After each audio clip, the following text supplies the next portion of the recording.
Hey everybody, welcome back to the channel.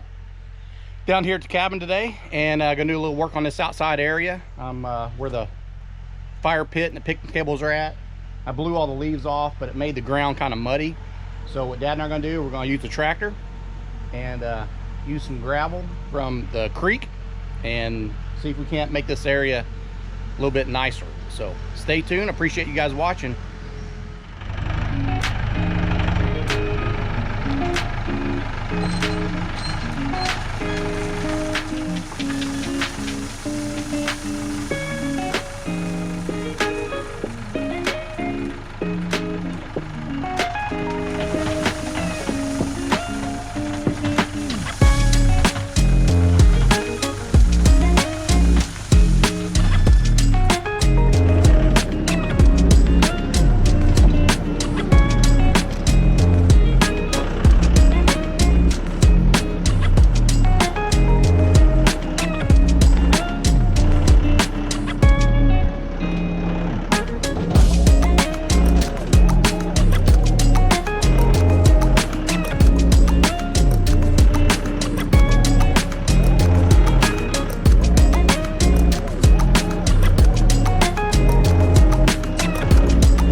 Oh boy, it's been a long day. I'm wore out, but you see, got all this creek gravel laid up there. I'm not done with it yet. I am for today, but I think what I'm gonna do is get some of the bigger rocks out of the creek and line the outside edges to kind of make it look a little bit nicer. But got all this regular gravel spread in front of the cabin, got all that creek gravel out. So this is the end of part 1. Stay tuned for part 2 when I get everything else finished. Thank you for watching.